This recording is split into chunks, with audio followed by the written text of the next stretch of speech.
ఈ సమయంలో ఒక ప్రశ్నతో మన పాఠాన్ని ప్రారంభిద్దాం. ఆ ప్రశ్న ఏంటంటే, రక్షణ పొందుటకు నేను ఏం చేయగలను? ఇది ప్రశ్న ఏ ఒక్క వ్యక్తికి మాత్రమే సంబంధించింది కాదు, ఈ లోకంలో ఉన్న ప్రతి వ్యక్తికి సంబంధించిన ప్రశ్న. ఏంటి? ప్రతి వ్యక్తి ఏమని అడుకోవాలా? రక్షణ పొందుటకు నేను ఏం చేయగలను? ఎందుకంటే అనేక మంది రక్షణ లేకుండానే తాము రక్షణకరమైన స్థితిలో ఉన్నామని చెప్పి నమ్మేటువంటి వారు ఈనాడు సమాజంలో కోవలుగా ఉన్నారు. కానీ మనం నిజమైన రక్షణ పొందకపోతే, లేదా నిజమైన సంఘంలోనికి మనం రక్షణ పొందకపోతే, మనం నిత్యమైనటువంటి రాజ్యానికి లేదా పరలోక రాజ్యానికి పోయేటువంటి అవకాశము లేదు. కాబట్టి ఈ యొక్క ప్రశ్నని మనం అనలైజ్ చేయడానికి లేదా పరిశీలన చేయడానికి ప్రయత్నం చేద్దామంటే, ఈ సందర్భంలో యేసుక్రీస్తు తాను జీవించిన కాలంలో ఒక వ్యక్తి ఆయన దగ్గరకు వచ్చి అడిగినటువంటి ప్రశ్న అది. చదువుదాం. మార్కు సువార్త 10వ అధ్యాయము 17వ వచనం చదువుదాం. మార్కు సువార్త 10:17.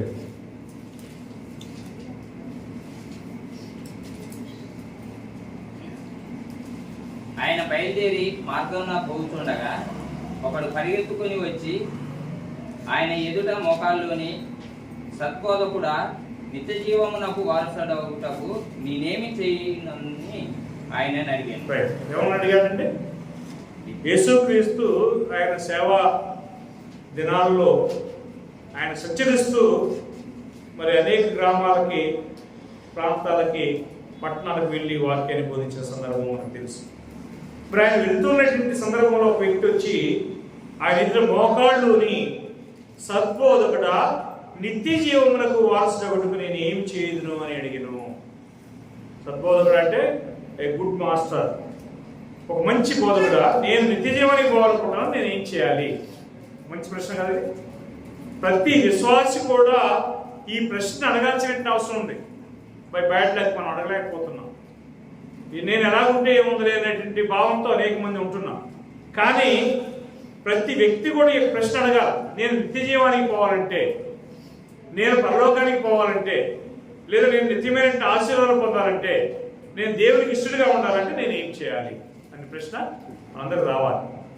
కనుక ఈ యొక్క వ్యక్తి అడిగినప్పుడు యేసుక్రీస్తు రిప్లై ఏమిస్తున్నాడంటే, ఆయన ఒక ధర్మశాస్త్రంలో కొన్ని ఆజ్ఞల్ని ఆయన చూపిస్తున్నాడు. 19వ వచనం చదవండి. నరహత్య చేయవద్దు, వ్యభిచరింపవద్దు, దొంగిలవద్దు, అబద్ధ సాక్ష్యం పలకవద్దు, మోసపుచ్చవద్దు, నీ తల్లిదండ్రుల సన్మానింపు, మనం ఆజ్ఞలు నీకు తెలియదు కదా అని అర్థంతో. అంటే ఇవన్నీ ఎక్కడ ఆజ్ఞలు? ఇవి ధర్మశాస్త్రంలోని ఆజ్ఞలు. కాబట్టి ఏంటి ఆజ్ఞలు? 10 ఆజ్ఞల్లో ఉన్నటువంటి ఆ యొక్క ఆజ్ఞలు ఏంటంటే, నరహత్య చేయవద్దు, వ్యభిచరించవద్దు, దొంగిలవద్దు, అబద్ధ సాక్ష్యం పలకవద్దు, మోసపుచ్చవద్దు, నీ తల్లిదండ్రులను సన్మానింపు, మనం ఆజ్ఞలు నీకు తెలియదు కదా అని అర్థంతో ఆయన. అప్పుడు ఆ యొక్క వ్యక్తి యేసుక్రీస్తు దగ్గరకు వచ్చి సాగిలపడినటువంటి వ్యక్తి ఎవరైతే ఉన్నారో ఆయన ఏమని మాట్లాడాడు? 20వ వచనంలో, అందుకతడు, బోధకుడా, బాల్యము నుండి ఇవన్నీ అనుసరించుచునే ఉంటిని అని చెప్పాను. చూసారా? ఈరోజు మనలో కూడా ఎంతమంది ఈ విధంగా, మేము కూడా చిన్నప్పటి నుంచే ప్రార్థన పోయేవాళ్ళము, మేము కూడా పాటలు పాడేవాళ్ళము, మేము కూడా వాక్యాన్ని చదివేవాళ్ళం అని చెప్పుకొని తృప్తికరంగా జీవించట్లేదు అని అంటే, చాలామంది ఈ ధర్మశాస్త్రి యొక్క వ్యక్తి ఎలా ఉన్నాడు అలాగే ఉన్నాడు. అవునా కదా? ప్రార్థన పోతున్నాం మేము కూడా బ్రదర్ అంటారు, మేము కూడా పాటలు పాడుతున్నాం అంటారు. కానీ వాళ్ళు రక్షణకరమైన స్థితిలో ఉన్నారా లేదా అనే విషయం వాళ్ళకి తెలియట్లేదు. వారు ఏమనుకుంటున్నారు? తాము రక్షించబడిన స్థితిలోనే ఉన్నాము అని అనుకుంటున్నారు. అందుకు ఆయన ఏమనంటే, ఆ కుర్రోడు వచ్చినట్టు వ్యక్తి ఏమనంటే, బాల్యం నుంచి వీటన్నింటిని మేము అనుసరిస్తూనే ఉన్నాము అని చెప్పి ప్రభుత్వం చెప్పలేదు. ఏంటి అనుసరిస్తున్నారు వాళ్ళు? ధర్మశాస్త్రంలో 10 ఆజ్ఞని అనుసరిస్తున్నారు. అప్పుడు ధర్మశాస్త్రంలో ఉన్న 10 ఆజ్ఞలు అనుసరిస్తే నిత్య జీవం ఉన్నదా? ఇప్పుడు లేదు. ఎందుకు? ధర్మశాస్త్రం అనేది ఈరోజు మనుషుల మీద ఆధిపత్యం కలిగి లేదు. అవునా? ఉందమ్మా? లేదు. కొలస్సీలకు రాసిన పత్రిక 2వ అధ్యాయము 11-12 వచనంలో ఆయన ధర్మశాస్త్రం ఉన్నదా లేదా ఒకసారి చూద్దాం. 2వ అధ్యాయం 14 వచనం చూద్దాం.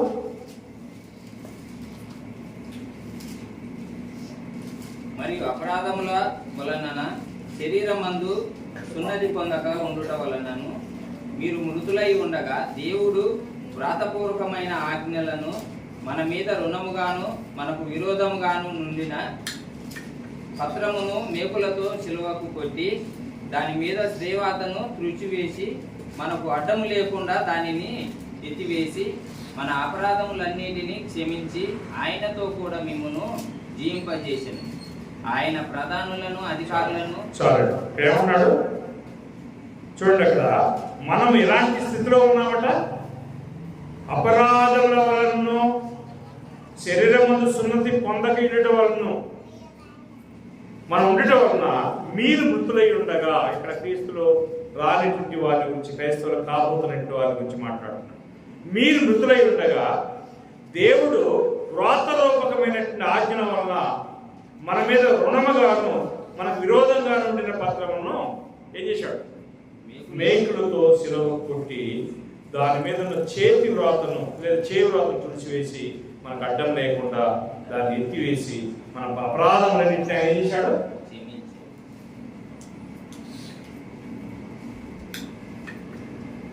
చూడండి అక్కడ ఇప్పుడు దీన్ని ఏ యొక్క చట్టాన్ని తీసేశాడండి? పాత నిబంధన చట్టాన్ని తీసివేశాడు. అది మనకు అడ్డం లేకుండా ఇప్పుడు తీసివేశాడు. కాబట్టి మనం దేనికి లోబడితే నిత్య రక్షణ మనకు వస్తుంది? పాత నిబంధనకు లోబడితే నిత్య రక్షణ వస్తుందా, లేదా కొత్త నిబంధనకు లోబడితే నిత్య రక్షణ వస్తుందా? అనేక మంది ఆ విషయాలు తెలియకుండా మరి కొనసాగుతున్నట్లుగా మనం చూస్తున్నాం. అదే మార్కు సువార్త 10వ అధ్యాయంలో ప్రభు బోధిస్తున్న అంశాలు ఇంకా కొంచెం విపులంగా మనం చూద్దాము. మార్కు సువార్త 10వ అధ్యాయము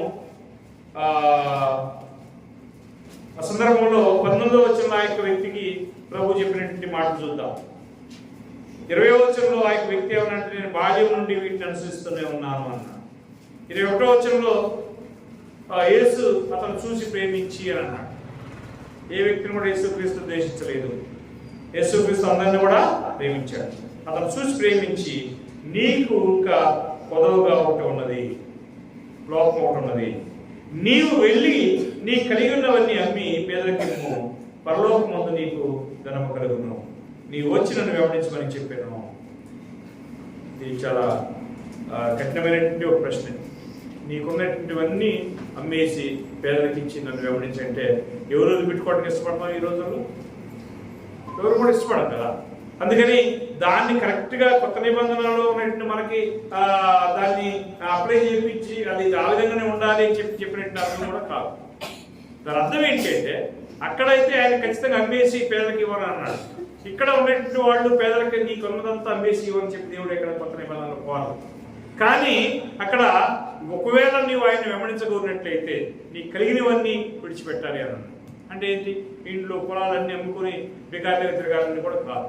అంటే దాని అర్థం ఏంటంటే ఎవడైనా నన్ను వెంబడించబోనట్లయితే, ఎవడైనా నాకు శిష్యుడై ఉండబోనట్లయితే వాడు తన తల్లిని, తండ్రిని, అన్నదమ్ములను, అక్కచెల్లెలను, తన భార్యను, పిల్లలను సహా ద్వేషింపకుంటే వాడు నా శిష్యుడు కాని అన్నాడు.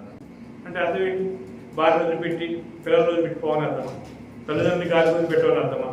కాదు.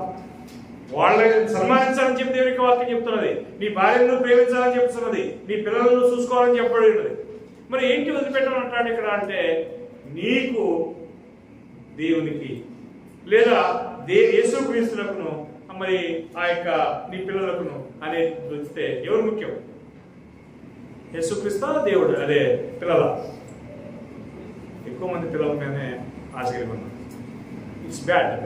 కాబట్టి అది పిల్లల మీద, పిల్లలు ముఖ్యమైన కాదల్లా. కానీ ప్రభు ఆ పిల్లలని వస్తే ఎవరు ముఖ్యం మనకి?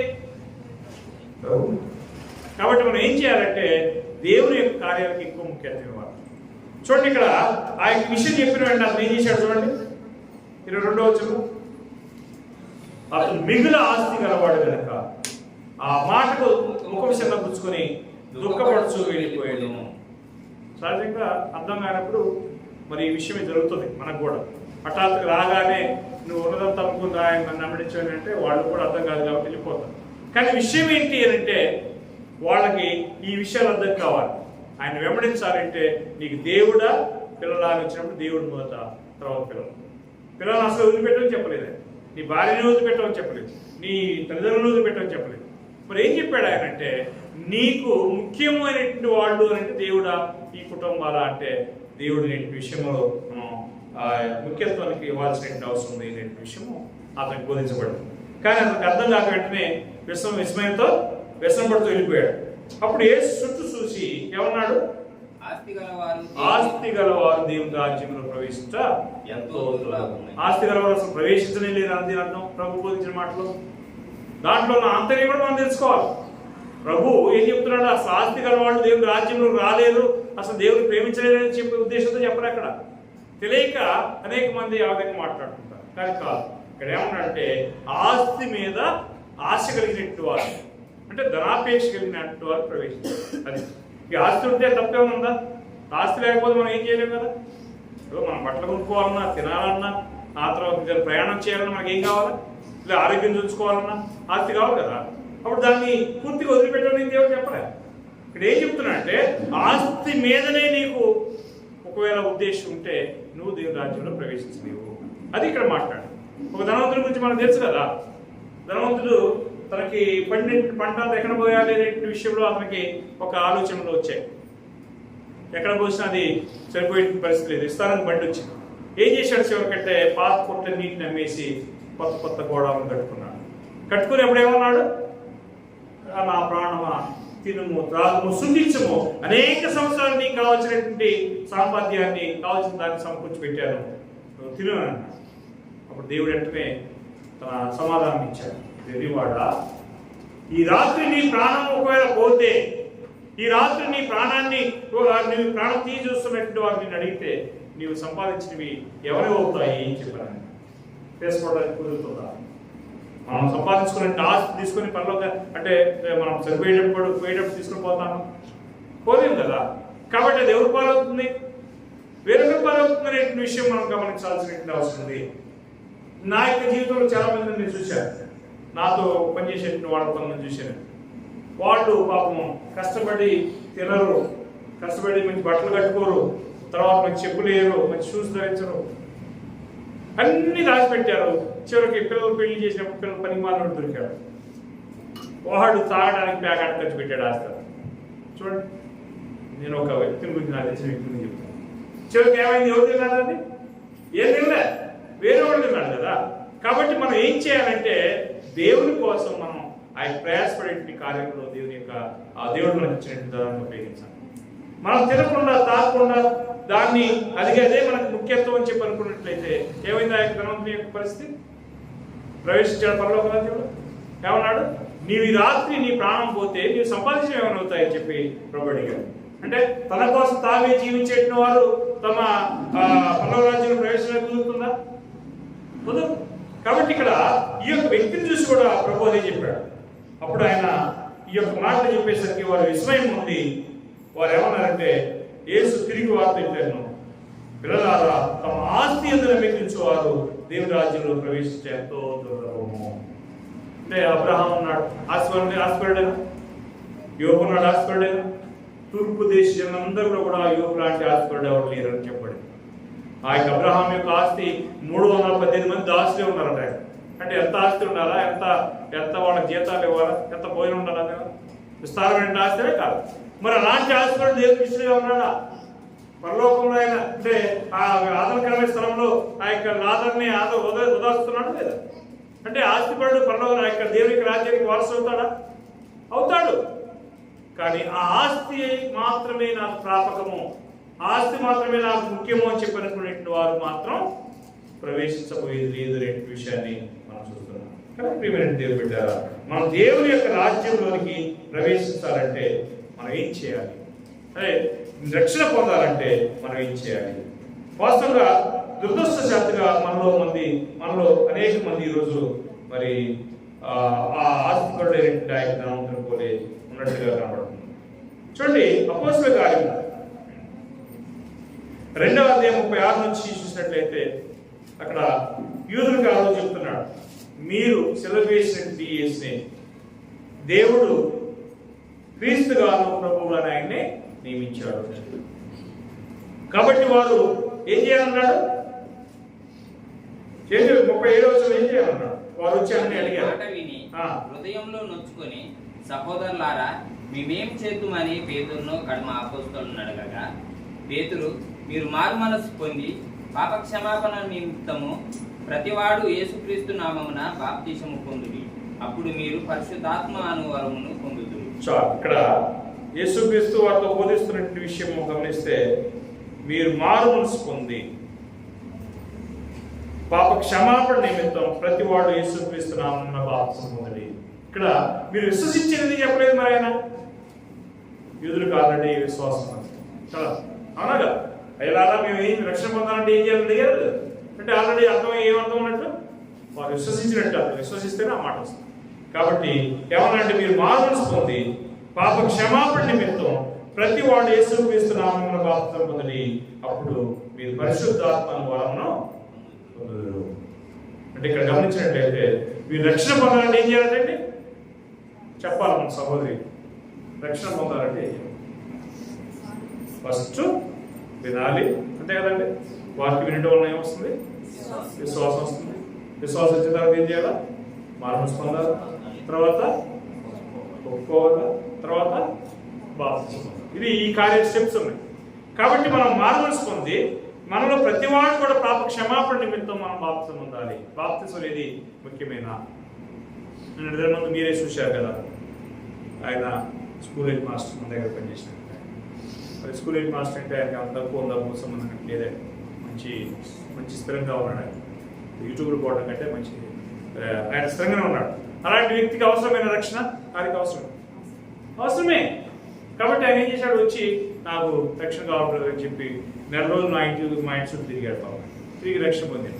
కాబట్టి దీన్ని బట్టి మనకి ఏమర్థం అవుతుంది అంటే రక్షణ ఎంత ముఖ్యమైనది అనే విషయం మనకు అర్థమవుతున్నట్టుగా మనం చూస్తున్నాం. కాబట్టి ప్రియమైన దేవుని బిడ్డలారా, మనము మారు మనసు పొంది మనలో ప్రతివాడు యేసుక్రీస్తు నామమున బాప్తిసం పొందినప్పుడు మనకేమొస్తుందా? పరిశుద్ధాత్మ వరము అనేది వస్తుంది.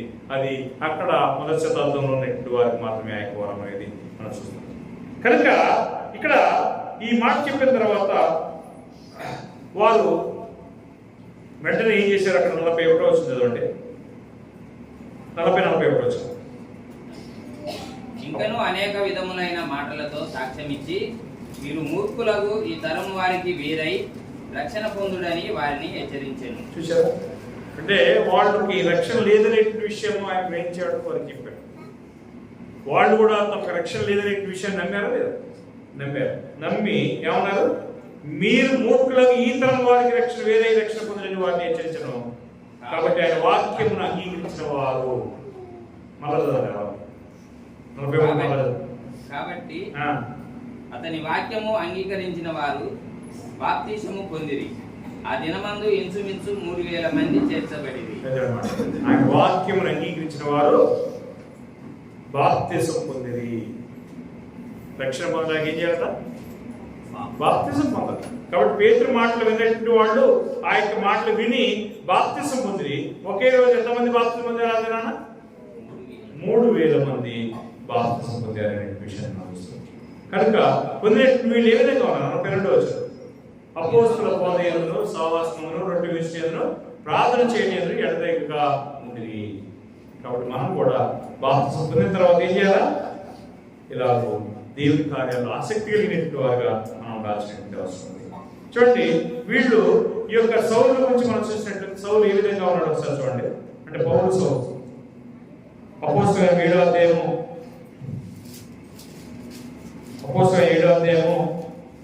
58వ వచనంలో చూసినట్లయితే ఇక్కడ స్తెఫనుని చంపడం జరుగుతుంది. పట్టణ వెలుపల అతన్ని వెళ్ళగొట్టి రాళ్ళు రూపి చంపిరి. సాక్షుడు సౌలును ఒక యవనుని పాదముల యొద్ద తమ వస్త్రంలో పెట్టింది. అంటే ఎవరంటే సౌలు.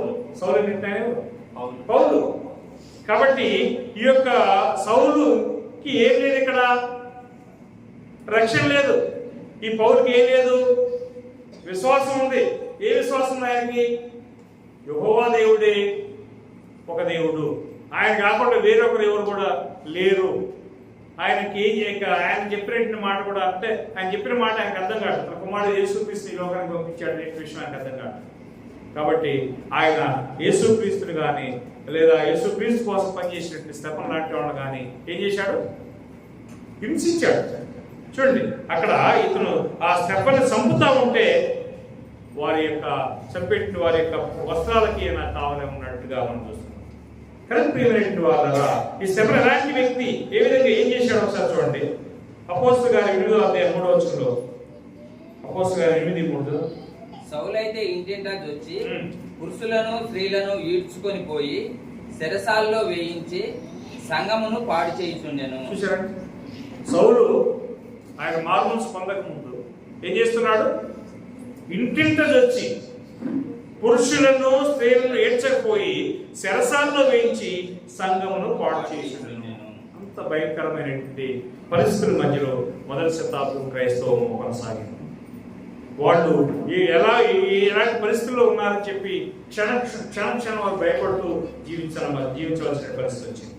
కాబట్టి సౌలు ఆ రోజు ప్రభుత్వంలో ఉన్నటువంటి ఆయన ఏ విధంగా ప్రభుత్వం అంటే యోదయ మత పెద్దలు, మరి తర్వాత ప్రధాన యాజకులు, ఆ తర్వాత వారికి తోడుగా రోమా పరిపాలకులు అందరూ కూడా సపోర్ట్గా ఉన్నందువలన క్రైస్తవులు ఒంటరి వారుగా ఉన్నారు. ఇప్పుడు మన దేశంలో మన పరిస్థితి ఎలా ఉందో అలాగే వారి దేశంలో ఉన్నారు. కాబట్టి ఈ యొక్క సౌలు ఏం చేశాడు?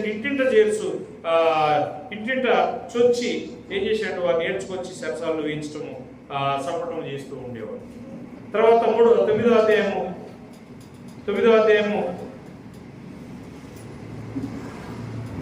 వచనం, అదే 9వ అధ్యాయం 3వ వచనం.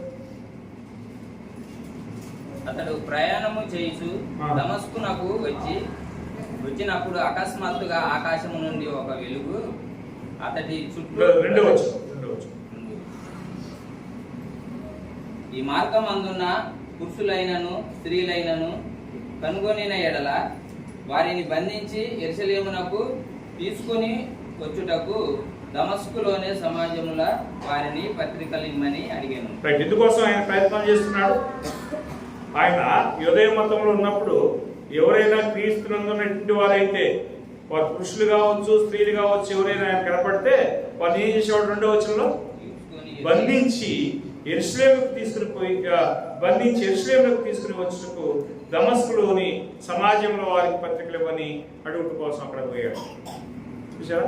అప్పుడు ఈ యొక్క యెరూషలేములో ఉన్నటువంటి క్రైస్తవుల్ని తనకు ఎక్కడెక్కడైతే మరి ఎదురుపడతారో అలాంటి వారిని హింసించి చంపడమే ఇతను పనిగా పెట్టుకున్నటువంటి ఈ పౌరుల్ని దేవుడు తన కుమారుడు యేసుక్రీస్తు ద్వారా పట్టుకున్నాడు.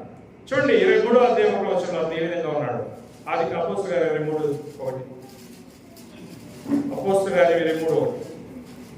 పౌలు మహాసభ వారిని చూసి, సహోదరులారా, నేను నేటి వరకు కేవలము మంచి సాక్షి గల వాడనై దేవుని ఎదుట నడుచుకుంటుని. అంటే మారు మనసు పొందక ముందు వరకు ఆయన ఎలా ఉన్నాడు? మంచి మనస్సాక్షి కలిగినటువంటి వాడై దేవుని ఎదుట యథార్థంగా నడుచుకున్నాడు. ఏ విధంగా? క్రైస్తవులను చంపడం, వారి శరసాల్లో వేయటం, హింసించడం అనేది ఆయన పని. అది ఎవరికి ఇష్టమైన పని అనుకుంటున్నాడు? ఆయన దేవునికి ఇష్టమైన పని అనుకుంటున్నాడు. యేసుక్రీస్తు కూడా ఒకసారి చెప్పాడు, నన్ను ప్రతివాడు నేను దేవునికి సేవ చేస్తున్నాను చెప్పి అనుకునేటువంటి ఒక కాలం వస్తుంది అని అంటున్నాడు. దేవుని సేవకులు హింసించేటువంటి వారు ఎవరికి సేవ చేస్తున్నాం అనుకుంటున్నారు? దేవునికి సేవ చేస్తాను అనుకుంటున్నారు. ఇక్కడ పౌలు కూడా క్రైస్తవులు హింసించడం ఎవరికి ఇష్టమైంది అనుకుంటున్నాడు? దేవునికి ఇష్టమైనటువంటి ఒక పని అనుకుంటున్నాడు. అలాంటి పరిస్థితుల్లో ఇక తన సాక్షి చెప్తున్నాడు. ఏమని చెప్తున్నట్టు? నేను ఈ విధంగా జీవిస్తున్నట్టు నన్ను ఒక దిన యేసుక్రీస్తు పట్టుకుని తన సేవకు ఈ విధంగా పిలిచాడని చెప్పి చెప్పబోతున్నాడు. కాబట్టి ఇక్కడ మనం చూసినట్లయితే అపోస్తలుల కార్యము 26:9 వస్తుంది. 26:9. నజరేయుడైన యేసు నామమునకు విరోధముగా అనేక కార్యములు చేయవలెనని నేను అనుకుని. చూసాను ఏమనుకున్నాడంటే 9వ వచనం 9వ వచనంలో దేవుడు మృతులను లేపును సంగతి నమ్మదగినదని మీరు ఎలా ఎంచుతున్నారు? నజరేయుడైన యేసు నామమునకు విరోధంగా నేను అనేక కార్యములు చేయవలని నేను అనుకున్నాడా పౌలు? అనేకమైనటువంటి కార్యాలు దేవునికి వ్యతిరేకంగా చేస్తున్నాను అనుకోవట్లేదు. తన కుమారుడైతే యేసుక్రీస్తుకు వ్యతిరేకంగా చేయాలని చెప్పి అనుకున్నాడు. నేను అలాగ చేసుకుని నేను ప్రధాన యాజకుల వాళ్ళ అధికారం పొంది 10వ వచనంలో పరిశుద్ధులను అనేకులను శరసాలలో వేసి వారు చంపినప్పుడు నేను సమ్మతించుకుని ఇంత మరి తీవ్రంగా దేవునికి వ్యతిరేకంగా చేస్తున్నటువంటి ఆ పనులు అది దేవునికి వ్యతిరేకమైన అతను గ్రహించలేకపోయాడు. అది యేసుక్రీస్తుకు వ్యతిరేకంగా చేస్తున్నానని చెప్పి అనుకున్నాడు. యేసుక్రీస్తుకు వ్యతిరేకంగా చేయబడే పని దేవునికి వ్యతిరేకమైనటువంటి విషయం ఆయనకు అర్థం కాక అదే రైట్ చెప్పి ఆయన సమర్థిస్తూ వచ్చినట్టుగా మనం చూస్తున్నాం. తర్వాత 9వ అధ్యాయం 6వ వచనం ఒకసారి చదువుదాం. అపోస్తలుల 9:6.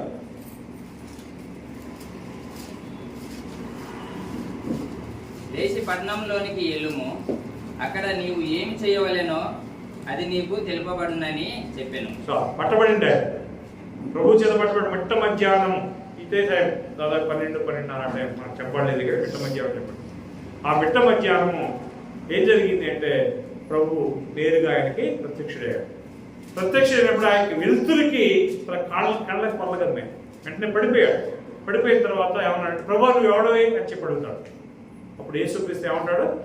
నీవు హింసిస్తున్నట్టు యేసుని అని అంటాడు. అప్పుడు యేసుక్రీస్తు నేను యేసుని చెప్పిన వెంటనే ఆయనకు భయం అయిపోయి అయితే నేను ఏం చేయాలి ప్రభు అని అడుగుతాడు. ఇంతకుముందు యేసుక్రీస్తు ఎవరు లెక్క చేశాడు? ఆయన చేయలేదు. ఇప్పుడు యేసుక్రీస్తే నేరుగా కనబడేసరికి అట్లా నువ్వు ఏం చేయాలంటే నువ్వు పట్టణంలోకి వెళ్ళి అదే చెప్తున్నాడు. లేచి పట్టణంలోకి వెళ్ళము, అక్కడ నీవు ఏం చేయవలనో అది నీకు తెరపడి అని చెప్పండి.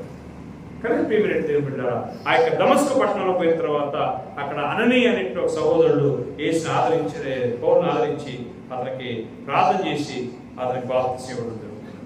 ఈ విధంగా ఆయన రక్షణ పొంది బాప్తిసం పొంది రక్షణ పొందాడు అనే విషయం మనం చూస్తున్నాం. తర్వాత ఈ యొక్క వ్యక్తి మరి రక్షణ పొందుటకు ఆయనలో ఉన్న లోపం ఏంటి? అతనిలో విశ్వాసం లేదు, కానీ తర్వాత ఆయన విశ్వసించినట్టుగా మనం చూస్తున్నాం. తర్వాత ప్రియమైన దేవుని బిడ్డలారా, అప్పుడు అపోస్తలుల కార్యాలు 2:16 చూస్తే, అపోస్తలుల కార్యాలు 2:16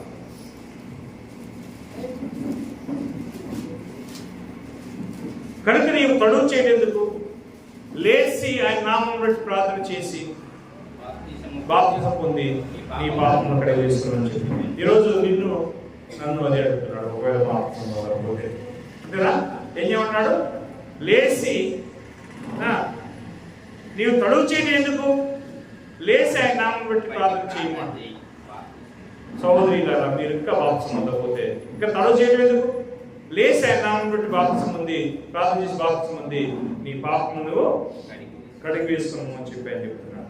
కానీ పౌలు దానికి లోపడ్డాడు, స్వార్థ సేవలో బహుగా దీవించబడ్డాడు అనే విషయాన్ని మనం చూస్తాం. అపోస్తలుల కార్యాలు 16వ అధ్యాయంలో ఇక తర్వాత మార్పు పొందిన దగ్గర నుంచి పౌలు యొక్క కష్టాలు ఒకసారి చూడండి.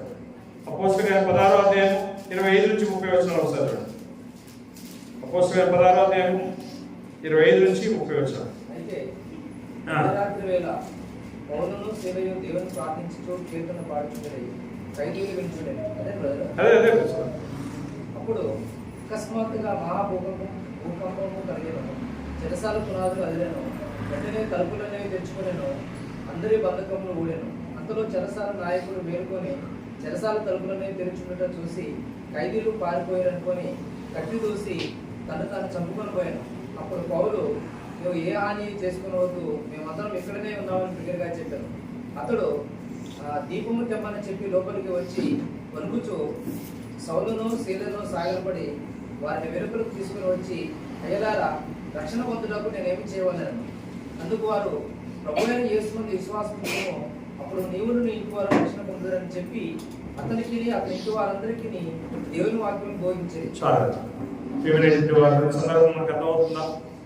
ఫిలిప్పీ అనేటువంటి ఒక పట్టణంలో పౌలు సేవలు వాక్యాన్ని బోధిస్తున్నారు. దేవునికి వాక్యాన్ని బోధిస్తుంటే అక్కడ ఉన్నటువంటి వాళ్ళు ఏం చేశారు? వచ్చి వాళ్ళు పట్టుకొని ఏం చేశారు? బాగా కొట్టి వారిని సెరసాలలో కాళ్ళకు బిగించారు. 4 వచనాలు బిగించి వారిని మరి సెరసాలలో వేశారు. అప్పుడు వీళ్ళు ఏం చేస్తున్నారు? సరే మమ్మల్ని కొట్టారులే, మరి మనం రావద్దని చెప్పి భయపడి పారిపోతున్నారు అంటే లేదు. వాడు లేచారు, మధ్యరాత్రి లేచి పాటలు పాడుతూ ప్రార్థన చేస్తున్నారు. 25 వచనం. అయితే మధ్యరాత్రి వేళ పౌలును శీలయు దేవునికి ప్రార్థిస్తూ కీర్తన పాడుతున్నది, ఖైదీలందరూ కూడా వింటున్నారని చెప్పారు. అప్పుడు అకస్మాత్తుగా మహాభూకంపం కలిగిన, శరసాల పునాదులు ఎదురును, వెంటనే తలుపులన్నీ తెలుసుకున్నాను, అందరి బతకంలో చాలా గొప్ప అద్భుతం ఇది. ఈ అద్భుతాన్ని చూసినట్టు జిల్లాలో కూడా భయపడిపోయారు. ఆ శరసాల మీద ఖైదీ ఆ యొక్క కావలే ఆ శరసాల అధికారి కూడా ఇక ఈ గట్టాగా తప్పించుకుంటారు, అందరూ కూడా నన్ను చంపేస్తారు పొద్దున్నే, ఇక అప్పుడు చావడం ఎందుకు ఇప్పుడే చేస్తాను చెప్పి కత్తి చూసుకుని నాకు పొడుచుకోవాలనుకున్నాను. పౌలు ఏమన్నా చూడండి, ఇలా పొడుచుకోవాలనుకున్నప్పుడు 25-27 చూడండి, అంతలో శరసాల నాయకుడు నైకొని శరసాల తలుపులన్నీ తెరిచి ఉంటే చూసి ఖైదీలు పారిపోదు అనుకుని కత్తి దూసి తనను చంపబోయేను. అప్పుడు పౌలు ఏమన్నాడు, నీవు ఏ హాని చేసుకోవద్దు, మేమందరం ఇక్కడనే ఉన్నామని బిగ్గరగా చెప్పాను. అప్పుడు వెంటనే అతను ధైర్యం తెచ్చుకుని దీపం ఏంటి అని చెప్పి లోపలికి పోయి గుణపుసు పౌలుకు శీలకు సాగిలపడి ఒక ప్రశ్న వేస్తాడు. ఏంటంటే అది చదవడం ఉపయోగం. అయ్యలారా రక్షణ పొందుటకు నేను ఏం చేయవలను? మనలో ఉన్నటువంటి సహోదరులకి ఈ ప్రశ్న వేస్తే చెప్తున్నారు లేదు నాకు తెలియదు. మనము ఒకవేళ రక్షణ పొందుటకు నేను ఏం చేయాలి సహోదరుడా అని చెప్పి మీరు ఎవరన్నా ఎప్పుడన్నా అడిగారా? అడగక అంటే మనలో ఏదో లోపం ఉందో ఏదైతే అర్థమైంది. చూడండి ఏమన్నాడు ఆయన, అయ్యలారా రక్షణ పొందుటకు నేను ఏం చేయవలను? నిన్న మన దగ్గర బాప్తిసం సోదరుడు నన్ను అడిగారు, బ్రదర్ నేను రక్షణ పొందాలంటే ఏం చేయాలి? నేను సోదరాలు చెప్పాను.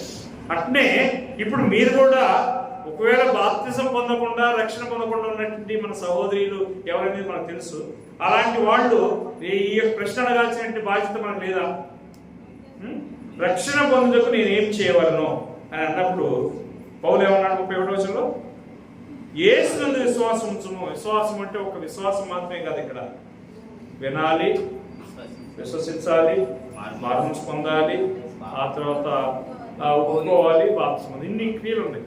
కాబట్టి నువ్వు యేసునందు విశ్వాసం ఉంచు, అప్పుడు నీవును నీ ఇంటి వారిని రక్షణ పొందాలని చెప్పినప్పుడు అప్పుడు ఆ రాత్రి వాళ్ళు విశ్వసించారంటే అర్థమైంది. విశ్వసించారంటే వాళ్ళు అన్ని చేశారు.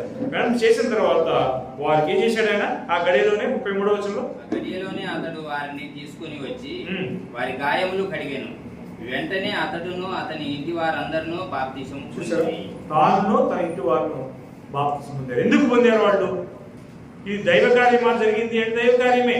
అప్పుడు దేవుడు మనల్ని రక్షించడానికి సమర్థుడా కాదా, లేదా దేవుడు మనల్ని నరకంలో వేయడానికి సమర్థుడా కాదా అనే విషయాలు మనకు తెలిసిపోయాయి. కాబట్టి వాళ్ళు ఏం చేశారంటే దేవుని నమ్మారు, మేము కూడా రక్షణ పొందాలనుకుంటున్నాం, ఏం చేయాలని చెప్పి ప్రశ్న వాళ్ళు వేసినట్టుగా మనం చూస్తున్నాం. 32వ వచనంలో వాళ్ళందరూ కూడా మరి ఆ వాక్యాన్ని బోధించారని చెప్పండి. ఇంట్లో ఉన్న వారందరికీ వాక్యం బోధించారని చెప్పండి. వాళ్ళందరూ కూడా విశ్వసించి మరి యేసుక్రీస్తు నామములో వాళ్ళు బాప్తిసం పొందినట్టుగా మనం చూస్తున్నాం. విశ్వాసం ఎలా వస్తుంది?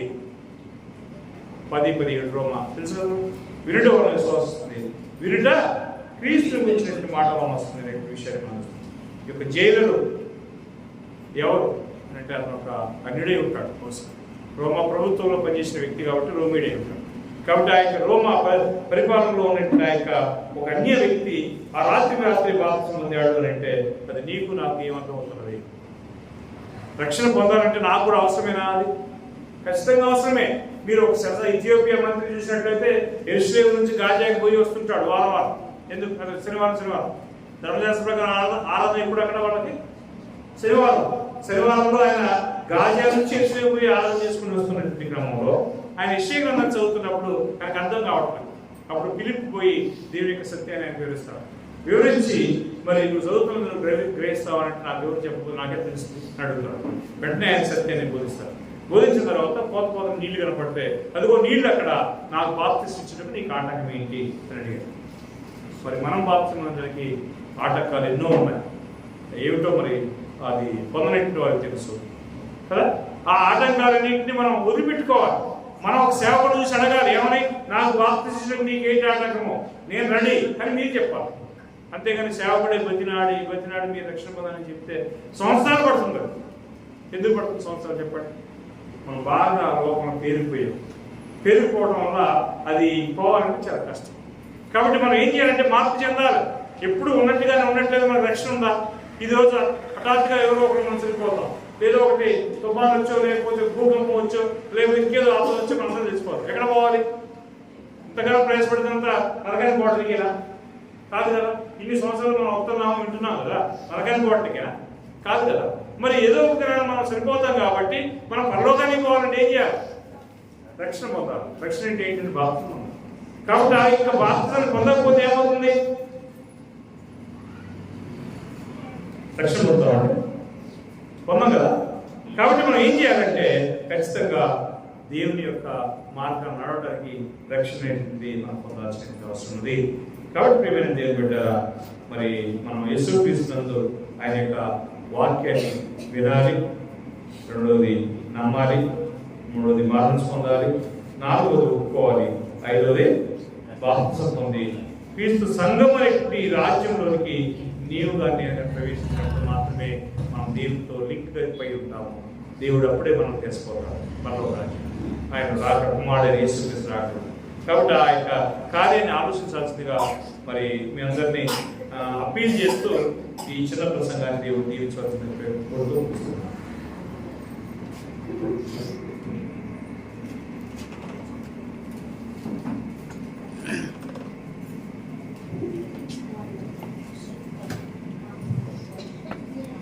రక్షణ గురించి చాలా వివరంగా వివరించారు సహోదరులు.